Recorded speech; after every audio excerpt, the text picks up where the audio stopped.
Welcome to my YouTube classes child growth में आप लोगों का स्वागत है। आज मैं फिर से एक साइंस के नए टॉपिक को लेके आया हूँ, वो है वाटर का चैप्टर। वाटर चैप्टर को मैं आप लोगों को एक्सप्लेन करूँगा कुछ क्वेश्चन आंसर के माध्यम से, ठीक है। पूरे चैप्टर को मैं एक्सप्लेनेशन कर दूंगा बस क्वेश्चन आंसर के तरीके से, ठीक है। तो आप इसको देखेंगे तो आपको पूरा चैप्टर भी समझ में आ जाएगा कि वाटर क्या है, ठीक है ना। तो चलिए देखते हैं, स्टार्ट करते हैं। सबसे पहला क्वेश्चन हमारा क्या है, name the 3 states of water. आपको पता है वाटर के स्टेट्स होते हैं, वाटर के भी कई प्रकार कई पदार्थ होते हैं। जैसे कि आप वाटर को देखते हो सॉलिड फॉर्म में, जैसे आइस हो गया, ठीक है ना। आइस के रूप में देखते हो आप, आइस क्यूब के रूप में देखते हो सॉलिड फॉर्म में। लिक्विड जो आप लोग लेते हो लिक्विड, वो तो आपको पता ही है। गैसियस फॉर्म क्या होता है, वाटर वेपर होता है, वाटर वेपर को हम गैसियस फॉर्म भी कहते हैं, ठीक है।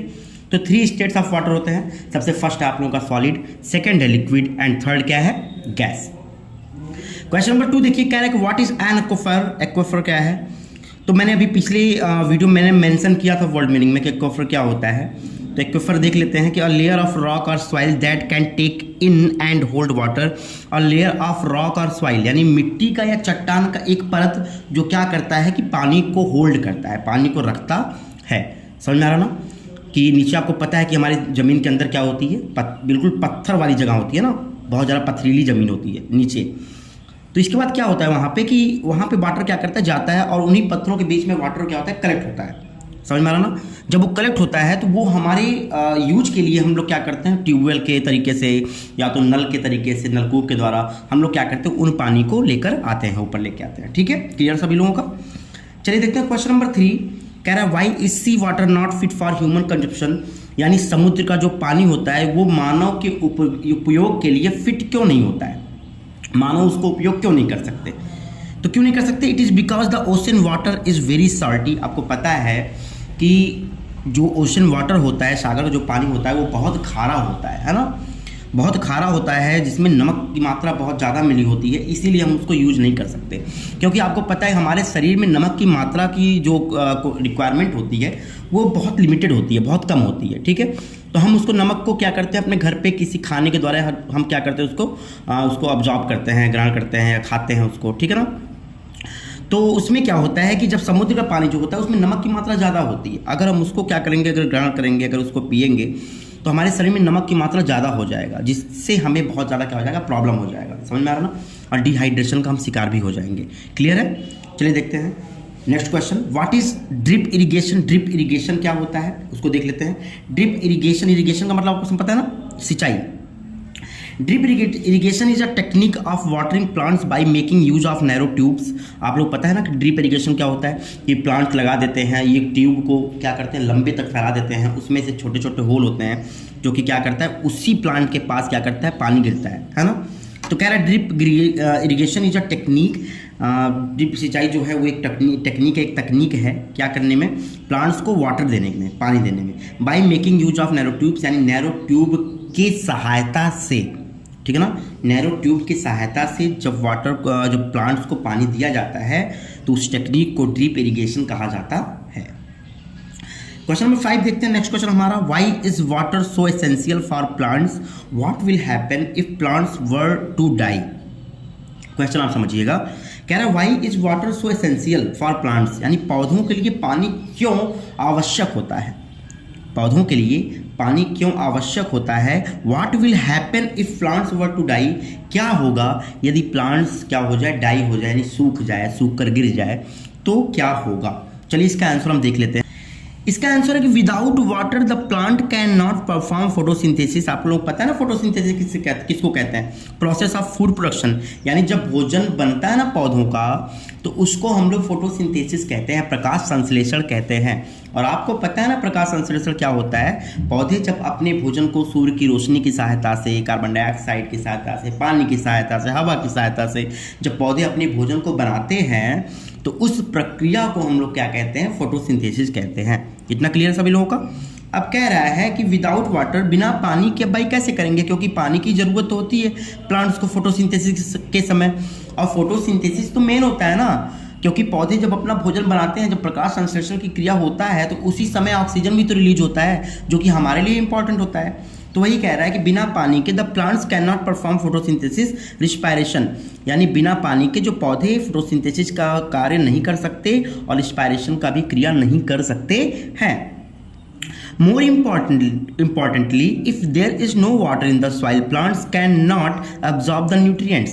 आपको पता है पौधे न्यूट्रिएंट्स कहाँ से प्राप्त करते हैं? मिट्टी से प्राप्त करते हैं। आपको पता है किसके थ्रू प्राप्त करते हैं? तो वाटर के थ्रू प्राप्त करते हैं। वाटर के जरिए ही क्या होता है, न्यूट्रिएंट्स जो क्या होते हैं प्लांट को पहुँचते हैं। समझ में आ रहा ना? तो कह रहे हैं इससे ज़्यादा भी महत्वपूर्ण क्या है कि अगर पानी नहीं होगा ना तो soil plants can not observe the nutrients, तो प्लांट जो है वो मिट्टी से न्यूट्रिएंट्स को ग्रहण नहीं कर पाएगा, एब्जॉर्ब नहीं कर पाएगा। समझ में आ रहा ना कि बिना पानी के प्लांट्स फोटोसिंथेसिस प्रक्रिया को नहीं कर सकता। और सबसे ज़्यादा इंपॉर्टेंट चीज़ ये है कि अगर पानी नहीं रहेगा तो मिट्टी से पौधा क्या करेगा, न्यूट्रिएंट्स को एब्जॉर्ब नहीं कर पाएगा। समझ में आ गया? विदाउट प्लांट्स, नेक्स्ट क्वेश्चन उसमें पूछा था कि विदाउट अगर प्लांट सूख जाए तो क्या होगा, तो चलिए देखते हैं। Without plants animals would have no oxygen to breathe and would die, यानी बिना प्लांट्स के जो जानवर होते हैं वो सांस ऑक्सीजन नहीं ले पाएंगे, सांस के रूप में ऑक्सीजन को ग्रहण नहीं कर पाएंगे और वे मर जाएंगे। ठीक है। People also depend on plants for food, जो लोग होते हैं वो भी पौधे के ऊपर निर्भर होते हैं फूड के लिए, भोजन के लिए। तो अगर प्लांट्स नहीं होता तो हम सीधे कह सकते हैं कि अगर प्लांट्स नहीं होगा तो क्या होगा, जीवन पॉसिबल नहीं होगा, पृथ्वी पर जीवन होगा ही नहीं। ठीक है। चलिए देखते हैं क्वेश्चन नंबर आप लोगों का 6। How does deforestation affect the water table? Water table क्या होता है आपको पता है ना, कि पानी की मौजूदगी कितनी है नीचे। तो कह रहे हाउ डज डिफॉरेस्टेशन, यानी जंगल का जब कटाव होता है ना, जंगल को जब काटा जाता है तो वाटर टेबल को किस प्रकार प्रभावित करता है, ये क्वेश्चन में पूछा गया है। ठीक है। चलिए इसका हम लोग आंसर देखते हैं, समझते हैं इसके बारे में क्या होता है डिफॉरेस्टेशन, वाटर टेबल क्या होता है। Deforestation leads to decrease in the water holding capacity of soil.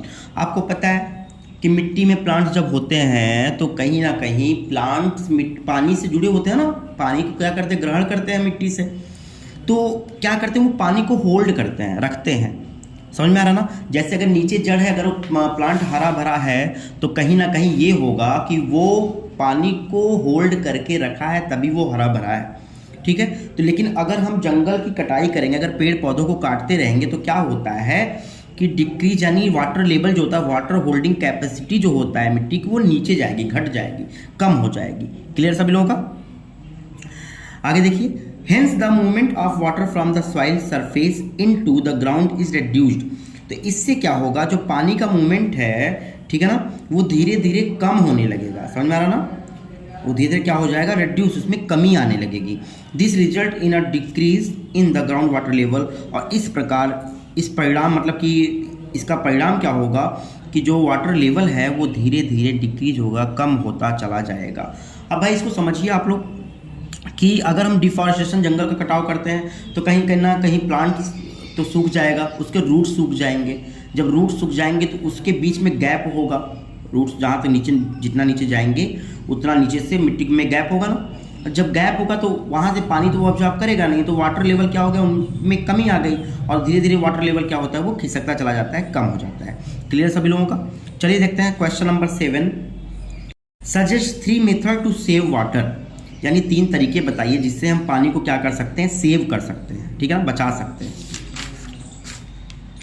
चलिए इसका आंसर देखते हैं। आपको पता है सबसे पहला तरीका, आप लोग को इतना तरीका आप लोग जानते हैं, जैसे कि हम अगर यूज नहीं कर रहे हैं टैप, तो टैप को बंद कर दें, पहला सेव हो गया। अगर हम ब्रश कर रहे हैं, ब्रशिंग कर रहे हैं, टीथ को ब्रश कर रहे हैं तो उस समय टैप को खुला ना छोड़ें, दूसरा तरीका हो गया। कपड़े को धुलते समय हम लोग कम पानी का यूज करें, तीसरा हो गया। खाना बनाते समय हमें कुछ पानी का कम यूज करना चाहिए, यानी जहाँ जितनी आवश्यकता हो उतनी पानी डालनी चाहिए, ये हो गया। बर्तन धुलते समय पानी की, यानी बहुत सारे तरीकों से हम लोग क्या करते हैं, सेव कर सकते हैं। ये तो आप लोगों को पता है, ये सब कॉमन हो चुका है। मैं कुछ अलग लेके आया हूँ। क्या है कि we should encourage rain water harvesting. Rain water harvesting क्या होता है, सबसे पहले इसको समझिए।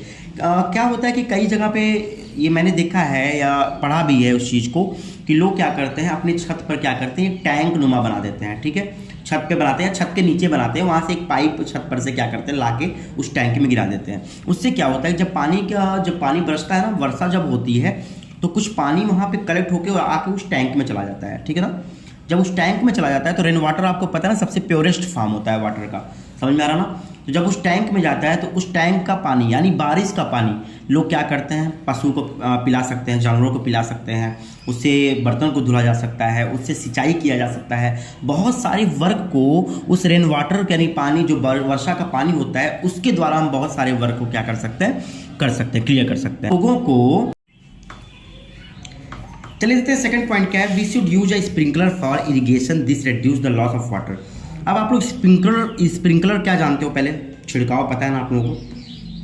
क्या होता है, कभी कभी हम क्या करते हैं, खेत में जब सप्लाई करते हैं पानी का तो हम मोटी पाइप से करते हैं, या तो खेत के माध्यम से पानी एक तरफ गिराते हैं तो वो चारों तरफ खेत में फैलता है। इससे क्या होता है कि जहाँ पे काम नहीं रहेगा, जहाँ पे वाटर का वर्क नहीं है, अनावश्यक ही पानी क्या होता है, वेस्ट होता है ना। तो इसमें कह रहा है कि हमें स्प्रिंकलर इरिगेशन का वो करना चाहिए, यूज करना चाहिए। अब स्प्रिंकलर इरिगेशन क्या है कि जहाँ पे प्लांट होता है वहीं पर उसका छिड़काव होता है, यानी जितनी पानी की आवश्यकता होता है उतनी ही पानी को क्या करते हैं हम लोग देते हैं। समझ में आ रहा ना। तो इससे क्या होगा, इससे जो वाटर जो होगा ना उसका लॉस नहीं होगा, उसमें कमी पाई जाएगी, वाटर लॉस में कमी पाई जाएगी। ठीक है ना, क्लियर सभी लोगों का। चलिए आगे देखते हैं। रिफॉरेस्टेशन क्या होता है, अभी एक मैंने चीज़ बताया था आप लोगों को। डिफॉरेस्टेशन से क्या होता है कि वाटर जो लेवल होता है वो नीचे चला जाता है। क्यों नीचे जाता है, क्योंकि वाटर होल्डिंग कैपेसिटी कम होने लगती है। तो रिफॉरेस्टेशन से क्या होगा, जहाँ पे पेड़ों की कटाई होगी वहाँ पे और भी ज़्यादा हम लोग अगर पेड़ लगाएंगे तो उससे क्या होगा कि ट्री होगा वो वाटर को क्या करेगा, होल्ड करेगा। और जब वाटर को होल्ड करेगा तो उससे वाटर लेवल क्या होगा, बराबर मेंटेन रहेगा, जिससे पानी की कमी नहीं होगी। ये तीन चीज़ें मैंने आप लोग बताया कि सेव वाटर हम कैसे कर सकते हैं। सबसे पहले क्या था, रेन वाटर को हार्वेस्ट करके उसको बचा करके कर सकते हैं। सेकंड क्या करता था, स्प्रिंकलर इरिगेशन करना था। थर्ड में रिफॉरेस्टेशन करना था। ये तीन चीज़ें हैं जिससे हम पानी को बचा सकते हैं। क्वेश्चन नंबर देखते हैं आगे आप लोगों का। क्वेश्चन नंबर है 8, what are the causes of depletion of water table. ठीक है ना। अब डिप्लेशन ऑफ वाटर टेबल क्या है इसको देख लीजिए, यानी क्या कारण है कि जो वाटर टेबल है वो कम हो रहा है, उसमें कमी पाई जा रही है। ठीक है ना। तो causes of depletion of water table यहाँ पे दिया गया है, excessive uses is due to, यानी ज़्यादा मात्रा में हम लोग यूज करते हैं, उसके कारण क्या चीज़ ज़्यादा मात्रा में यूज करते हैं, क्या चीज़ ज़्यादा हो रहा है जिसके कारण पानी की कमी हो रही है, वाटर टेबल लो हो रहा है। तो वो चीज़ ज़्यादा है। सबसे पहले क्या है, इंक्रीज इन पॉपुलेशन, यानी पॉपुलेशन आपका बढ़ रहा है, वाटर की सप्लाई भी बढ़ रही है। वाटर रिसोर्सेज तो उतने ही हैं जितने पहले थे, अलग आगे तो आएंगे नहीं। तो पॉपुलेशन का बढ़ना कहीं ना कहीं कारण हो रहा है पानी की लेवल, यानी टेबल जो है, वाटर टेबल जो है उसमें कमी का कारण हो रहा है। सबसे पहला कारण क्या है कि पॉपुलेशन का बढ़ना। सेकेंड चीज़ क्या है, पुअर रेनफॉल। अब आप देख रहे हैं, आप इसी साल देख लीजिए, इसी साल मौसम में देखिए कितनी बारिश हुई है। क्या जितना पहले बारिश होता था क्या उतनी बारिश हुई है? नहीं, उतनी बारिश नहीं हुई है। और सबसे बड़ी चीज़ कि कहीं ना मौसम क्या हो रहा है कि चेंज हो रहा है। चेंज का मतलब पहले हम लोग बारिश मई में देख लेते थे, जून में देखते थे, आज हम लोग सितंबर अक्टूबर में बारिश देख रहे हैं, है ना। तो कहीं ना कहीं समय आगे भाग रहा है बहुत ज़्यादा, और कुछ समझ में आने का मौसम कहाँ जा रहा है। तो पुअर रेनफॉल यानी जब खराब बारिश जब होती है ना, खराब बारिश का मतलब जब पानी सही मात्रा में ना आए, सही मात्रा में बारिश ना हो, जितना बारिश होना चाहिए उतनी बारिश ना हो, उसी को पुअर रेनफॉल कहते हैं। वो भी एक वजह है कि वाटर टेबल क्या हो रहा है, लो हो रहा है। क्लियर सबका। थर्ड देखिए, industrial and agriculture activities being increase. आपको पता है ना कि इंडस्ट्री में या एग्रीकल्चर जो एक्टिविटीज़ होती हैं उसमें पानी की कितनी ज़रूरत होती है, कितनी आवश्यकता होती है। तो जैसे जैसे पॉपुलेशन इंक्रीज हो रहा है, वर्क भी आप लोग इंक्रीज हो रहे हैं, इंडस्ट्रियाँ भी बढ़ रही हैं, एग्रीकल्चर एक्टिविटीज़ भी बढ़ रहे हैं, तो कहीं ना कहीं उसमें भी पानी की ज़्यादा लागत होती है, जिससे क्या हो रहा है कि पानी के वाटर टेबल में कमी आ रही है, क्योंकि इंडस्ट्री और एग्रीकल्चर एक्टिविटी जो है वो ज़्यादा बढ़ रहे हैं। समझ में आ गया सबको। चलिए देखते हैं क्वेश्चन नंबर, वो ग्राउंड वाटर रिचार्ज। अब ग्राउंड वाटर को हम रिचार्ज कैसे कर सकते हैं। आप लोगों का मोबाइल रिचार्ज आप लोग करवाते हो ना, अगर मोबाइल में रिचार्ज ना हो तो डाटा चलेगा, नेट चलेगा, नहीं चलेगा, मेरी वीडियो आप लोग देख पाएंगे, नहीं देख पाएंगे। तो आप लोग उसको क्या करते हैं, सबसे पहले रिचार्ज करवाते हैं, रिचार्ज करवाने के बाद डाटा मिलता है तब उसको देखते हैं। तो वही सेम चीज़ है ग्राउंड वाटर रिचार्ज, यानी जब हम लोग पानी का यूज कर लेते हैं, नीचे ज़मीन से हम लोग पानी का यूज करते रहते हैं, तो आप लोगों को कभी ये नहीं सोचना होता है कि सर अगर हम लोग बार बार तो पानी निकालते हैं तो कितनी पानी नीचे पड़ी है कि वो ख़त्म ही नहीं होता, हमेशा आता रहता है। कभी ये सोच होता है? तो मैं बता रहा हूँ कि क्या होता है। जैसे हम लोग मोबाइल का यूज करते हैं, नेट हम लोग मिलता है ना 1 GB या 1.5 GB हम लोग डेली पाते हैं, तो हम लोग उसका क्या करते हैं, यूज कर लेते हैं। यूज कर लेते हो, जब आप लोग इसका यूज करते हो तो डाटा खत्म हो जाता है, लेकिन फिर से क्या होता है कि रात में 12 बजे फिर से मिल जाता है आप लोगों को, तो फिर आप लोग यूज करते हो, है ना। तो सेम चीज़ें हैं बेटा, ग्राउंड वाटर में भी हम लोग पानी का यूज तो करते हैं, लेकिन किसी ना किसी मेथड से ना वो पानी फिर से वहाँ पे फिल हो जाता है। समझ में आ रहा ना। अब वो मेथड क्या है वो मैं ऐसे ही बता दे रहा हूँ आप लोग। सबसे पहले इसको देख लीजिए कि recharging of ground water takes place by the rain water and water present in the water source like rivers and ponds. यानी वो वाटर रिचार्ज कैसे होता है? सबसे पहला तरीका वाटर रिचार्ज होने का ये है कि रेन वाटर, बारिश। जब आप लोग देखते हो ना कि बारिश होती है तो पानी तो लग जाता है, जगह जगह पानी भर जाता है, लेकिन आप एक दिन बाद ही देखोगे तो वहाँ से पानी की कमी हो जाती है, वहाँ पानी रहता ही नहीं है, वहाँ सूख जाता है। क्यों होता है ऐसा? क्योंकि पानी जो होता है ना वो ज़मीन क्या करता है, एब्जॉर्ब कर लेता है, ठीक है ना। ज़मीन क्या करता है, एब्जॉर्ब करता है और वो पानी ज़मीन में नीचे चली जाती है। समझ में आ रहा ना? एक तो ये तरीका हो गया। दूसरा तरीका क्या है कि जैसे पानी के सोर्स क्या है, रिवर्स हो गए, पॉन्ड्स हो गए, इन सब में पानी ज़्यादा पाया जाता है, तो ये सब भी कहीं ना कहीं वाटर को क्या करते हैं, ग्राउंड वाटर को रिचार्ज करते हैं। समझ में आ रहा है सबको? आगे देखते हैं। The water tends to seep through the soil and fill the empty space and cracks below the ground. मतलब जो वाटर होते हैं ना वो खाली जगह पर क्या करते हैं, जाके भर जाते हैं। जहाँ पर भी खाली जगह रहेगा वाटर जाके वहाँ पे भर जाते हैं और क्रैक्स को क्या करते हैं, भर देते हैं। समझ में आ गया? इस प्रकार से जो ग्राउंड वाटर होता है वो रिचार्ज होता है। कोई आपसे पूछ लेगा ग्राउंड वाटर रिचार्ज क्या है, आप मोबाइल का एग्जांपल दे दीजिएगा कि मोबाइल में हमारा डाटा खत्म होता है तो रात में 12 बजे आता है ना, तो फिर से हम क्या करते हैं, उसको यूज करते हैं। तो ग्राउंड वाटर भी हमारा ऐसा ही है, जितना हम यूज करते हैं किसी ना किसी मेथड से वो स्थान क्या होता है, फिल हो जाता है, भर जाता है। क्लियर सभी लोगों का? तो ये था आप लोगों का वाटर का चैप्टर, और वाटर के चैप्टर का क्वेश्चन आंसर था इंपॉर्टेंट, जिसके माध्यम से आप लोग ये भी जान गए कि ये वाटर का चैप्टर क्या है। आपने इसमें क्या क्या जाना? आपने इसमें जाना ग्राउंड वाटर क्या होता है, ग्राउंड वाटर रिचार्ज कैसे होता है, इसको समझ लिए। आइए देखते हैं। आपने ये जाना कि डिप्लेशन ऑफ वाटर टेबल क्या होता है, वाटर टेबल क्या होता है, आपने इसको समझा। आपने ये जाना कि पानी को हम किस तरीके से सेव कर सकते हैं। ठीक है, देखिए कितने टॉपिक्स आप लोगों का क्लियर हुआ। आप लोगों ने ये जाना कि डिफॉरेस्टेशन, जंगल काटने से क्या क्या उसके अफेक्ट, क्या क्या चीज़ें प्रभावित होती हैं, वाटर टेबल प्रभावित होती हैं, और भी चीज़ें होती हैं ना, जैसे कि हमारे जो आवश्यक चीज़ें होते हैं, जैसे कि जो प्लांट से हम पाते हैं वो डिफॉरेस्टेशन करेंगे तो वो भी नहीं मिलेगा, जानवर भी विलुप्त होते चले जाएंगे क्योंकि वो जानवरों का घर होता है जंगल जो होता है। ठीक है, तो बहुत सारी चीज़ें आप लोगों ने पढ़ा आगे, और आपने और भी चीज़ें पढ़ा है। जैसे आपने ये पढ़ा कि प्लांट्स के लिए पानी क्यों आवश्यक है, अगर प्लांट्स नहीं होगा तो क्या होगा। आपने ये भी पढ़ा कि ड्रिप इरिगेशन क्या है। आपने ये भी पढ़ा कि सी वाटर हमारे लिए उपयोगी क्यों नहीं होते हैं, हम उनको यूज क्यों नहीं कर सकते। आपने एक्वेफर के बारे में पढ़ा, आपने 3 स्टेट्स पढ़ा। ठीक है ना, तो बहुत सारे टॉपिक्स मैंने आज आप लोगों का क्लियर करवाया है वाटर के चैप्टर से। तो आशा करता हूँ कि वीडियो आप लोगों को समझ में आया होगा। अगर आप चैनल पर नए हैं तो वीडियो को सब्सक्राइब करिए, वीडियो को सब्सक्राइब नहीं करना है, चैनल को सब्सक्राइब करना है, वीडियो को लाइक करना है, शेयर करना है, कमेंट भी आप लोगों का बहुत इंपॉर्टेंट है हमारे लिए, तो आप लोग कमेंट भी करिए। चलिए मिलते हैं आप लोगों से नेक्स्ट वीडियो में, तब तक के लिए बाय बाय स्टूडेंट्स।